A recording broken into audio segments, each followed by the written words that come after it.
Bismillahirrahmanirrahim. Assalamualaikum warahmatullahi wabarakatuh. Alhamdulillahirabbil alamin wassalatu wassalamu ala Rasulillah wa ala alihi wa sahbihi wa man wala ma ba'du. Alhamdulillah kita masih pada daurah ilmu al-mawaris dan ini adalah pertemuan yang ketiga insyaallah taala. Sebelumnya sudah kita bahas tentang perkenalan ilmu al-mawaris gitu, ilmu al-faraid. Kemudian setelahnya sudah kita bahas juga hak-hak yang berkaitan dengan harta waris itu ada 5. Jadi 5 ini adalah urutan yang pertama kali harus dilakukan saat harta waris itu ingin kita bagi gitu ya. Maka lakukanlah 5 hal ini terlebih dahulu sebelum akhirnya kita bagi harta warisan keluarga kita yang wafat itu atau diri kita dan seterusnya oleh ahli waris kita tentunya. Dan sekarang adalah bab yang kedua, bisa dibuka kitabnya, bab yang kedua berkaitan dengan harta waris gitu. Kita baca, Bismillahirrahmanirrahim. Terdapat 4 poin pembahasan dalam tema harta warisan ini. Poin yang pertama adalah rukun harta warisan ada 3. Yang pertama muwaris. Muwaris itu adalah keluarga kita yang wafat yang kemudian akan meninggalkan harta warisan gitu. Dan harta warisan itu adalah yang besar maupun yang kecil. Misalnya yang kecil itu seperti pakaian gitu ya teman-teman, pakaian. Kemudian perabotan rumah gitu, perabotan rumah dan lain-lainnya gitu. Maupun yang besar seperti kita memiliki kendaraan pribadi gitu ya. Kemudian memiliki rumah pribadi, kemudian memiliki tanah pribadi gitu, kemudian memiliki kontrakan pribadi dan seterusnya. Ahli mayit itu memiliki harta besar ataupun harta kecil gitu.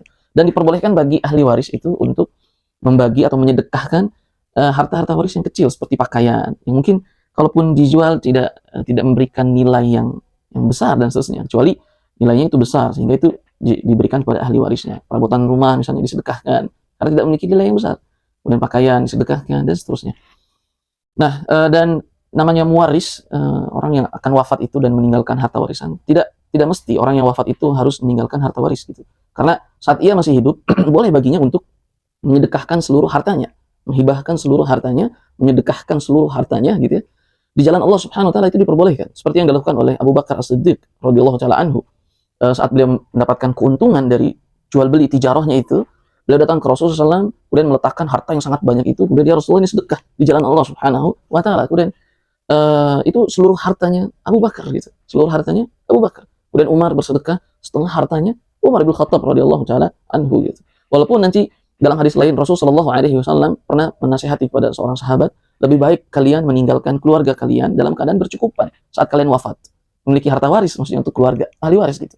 Lebih baik gitu. Daripada kalian meninggalkan keluarga kalian dalam keadaan tidak memiliki harta waris. Kemudian mereka akan meminta-minta dan seterusnya. Lebih baik saja, tapi bukan berarti tidak boleh. Dan tidak dipaksakan juga seseorang. Jika tidak memiliki maka harus seperti apa? Kalaupun kita wajibkan, maka ini akan menyusahkan orang-orang. Sehingga orang-orang itu akan mencuri bisa jadi agar ia wafat memiliki harta warisan. Akan tapi Islam menganjurkan kepada kaum muslimin dari hadis-hadis yang tadi kita sampaikan untuk memiliki semangat mencari nafkah gitu ya yang ia bisa berikan kepada keluarganya saat masih hidup maupun setelah ia wafatnya. Kalau setelah wafat itu menjadi harta warisan. Nah, kemudian yang kedua waris. Waris itu adalah ahli waris. Ahli warisnya siapa saja gitu. Dan yang ketiga adalah harta warisan. Harta warisan itu sendiri. Inilah rukun harta warisan ada 3. Muwaris, orang yang wafat itu. Kemudian yang kedua adalah waris, ahli waris. Dan yang ketiga adalah harta warisan. Kita masuk pada poin yang kedua. Poin yang kedua, syarat-syarat seseorang bisa mendapatkan harta warisan ada 3. Nah, jadi salah satu saja tidak terpenuhi, maka seseorang tidak bisa mendapatkan harta warisan. Maka apa saja syarat-syaratnya? Yang pertama adalah wafatnya muwaris. Wafatnya muwaris. Muwaris itu keluarga kita, ahli si mayit tadi itu ya. Allah berfirman dalam surat An-Nisa, teman-teman. An-Nisa ayat 176. Allah Subhanahu wa taala berfirman di dalamnya, "Inni mru'un halaka laisa lahu waladun" dan seterusnya. In itu artinya adalah jika. In itu artinya adalah jika. Kemudian imru'un artinya seseorang, kemudian halaka artinya wafat. Maka para ulama mengatakan syarat seorang bisa mendapatkan harta waris adalah wafatnya muwaris. Karena Allah berfirman ini dalam surat An-Nisa ayat 176. Ini imru'un halaka. Jika seorang wafat, kemudian ia memiliki keturunan ini dan seterusnya, maka mereka mendapatkan sekian-sekian dan seterusnya.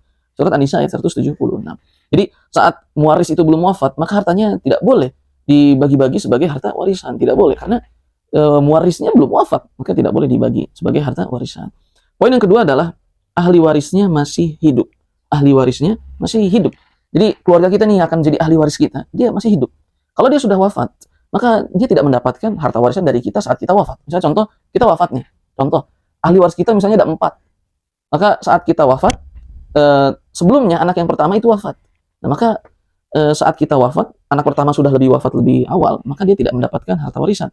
Karena syarat seseorang mendapatkan harta warisan, dia masih hidup. Ahli waris itu masih hidup. Syarat ahli waris bisa mendapatkan harta warisan, maka dia masih hidup, dalam keadaan masih hidup gitu. Nah, apa dalilnya? Allah Subhanahu wa taala berfirman di sini dalam surat An-Nisa, masih dalam surat An-Nisa ayat 11. Ayat 11. Allah Subhanahu wa taala berfirman, "Yusikumullahu fi auladikum lidzakari mithlu hadzil untsayain." Nah, para ulama mengambil dalilnya adalah dari kata lidzakari. Lidzakari. Lam di sini litamlik, kepemilikan. Dan namanya kepemilikan, dia adalah orang yang hidup. Orang yang hidup masih memiliki, orang yang sudah wafat tidak memiliki. Oleh karenanya harta kita, misalnya kita wafat nih, saat kita wafat, harta itu dalam hadis yang diriwayatkan oleh Imam Nawawi dalam kitab Riyadhus Shalihin, hadis sahih, Rasul mengatakan harta itu langsung milik ahli warisnya, bukan lagi milik kita yang sudah wafat gitu. Itu milik ahli warisnya. Maka lidzakari di sini, lam itu adalah lam tamlik. Tamlik itu kepemilikan. Maka para ulama mengatakan kepemilikan itu hanya milik orang yang hidup. Orang yang wafat tidak memiliki. Atas dasar itulah ini dalil dari Al-Qur'an Al-Karim surat An-Nisa ayat 11 bahwa syarat mendapatkan harta waris adalah ahli warisnya masih hidup. Surat An-Nisa ayat 11. Dan poin yang ketiga, syarat yang ketiga, adanya sebab-sebab mendapatkan warisan. Nanti misalnya contoh seperti nasab, gitu ya, pernikahan, kemudian dia seorang al-wala, seorang memerdekakan hamba sahaya. Maka yang merdekakan itu dia berhak untuk mendapatkan warisan hamba sahayanya itu jika wafat, dengan syarat-syarat yang akan kita jelaskan di pertemuan berikutnya. Oke teman-teman, sampai di sini dulu pertemuan kita yang ketiga. Setelah kita bahas tentang rukun harta warisan, ada 3 gitu ya, muwaris, si mayit itu, dan waris, ahli waris, dan harta warisan.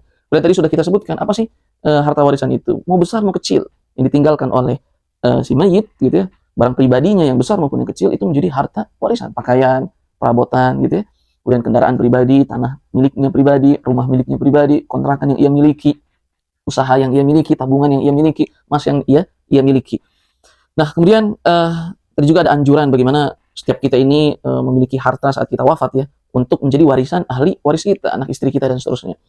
Dan poin yang kedua sudah kita bahas juga tentang syarat-syarat seorang bisa mendapatkan harta warisan, ada 3. Wafatnya muwaris, gitu, tadi dalilnya sudah kita sampaikan. Kemudian ahli warisnya masih hidup, dan adanya sebab mendapatkan warisan, itu ahli warisnya termasuk nasabnya si mayit gitu ya, atau pernikahan dia pasangannya si mayit gitu ya, atau wala dia tuan yang memerdekakan hamba sahaya. Maka ini sebab seorang mendapatkan harta warisan, dan penjelasannya akan kita sampaikan di pertemuan yang keempat insyaallah taala. Wallahu taala a'la wa a'lam bishawab. Subhanakallahumma wa bihamdika asyhadu an la ilaha illa anta astaghfiruka wa atubu ilaik. Wassalamualaikum warahmatullahi wabarakatuh.